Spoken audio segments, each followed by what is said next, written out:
Nous sommes au marché Saint-Maur de Ziguinchor, plusieurs cantines consumées par les flammes. C'est le décor du marché. Sur place, l'intervention des sapeurs-pompiers reste limitée faute d'accès. Serine Kassé, commerçant. Depuis 5 heures du matin jusqu'à 8h30, c'est la population qui vont dans les maisons trouver de l'eau pour éteindre le feu. C'est à 6 heures que les sapeurs sont là, ils ne peuvent pas entrer dans le marché. L'installation anarchique, c'est la mairie qui doit réfléchir sur ça. C'est dur. Le marché Tilène est en feu.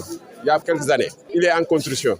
Il n'est pas encore prêt. Aujourd'hui, c'est beaucoup. Les dégâts sont importants et estimés à plus d'1 milliard de francs CFA. Ce marché-là pèse plus de 5 milliards. Si la moitié du marché est en feu aujourd'hui, on peut dire les 2,5 milliards en feu. L'autorité municipale s'est rendue sur les lieux pour faire le constat. Alassane Diédhiou, adjoint au maire de Ziguinchor. Le premier constat que l'on fait, les sapeurs n'arrivent pas à accéder à l'intérieur du marché. La première chose, c'est de revoir la configuration du marché pour pouvoir aménager des accès en cas d'incendie des sapeurs-pompiers. Et aussi, malheureusement, beaucoup de bouches d'incendie sont obstruées par des occupations des commerçants. Donc nous allons tenir très rapidement une réunion de crise avec l'association des commerçants du marché pour voir quelle solution d'urgence on doit prendre. Pour l'heure, au marché Boucotte, l'incendie est maîtrisé par les soldats du feu. Toutefois, commerçants et riverains dénoncent l'occupation anarchique du marché par certains. Des cantines ont même été installées sur les bouches d'incendie.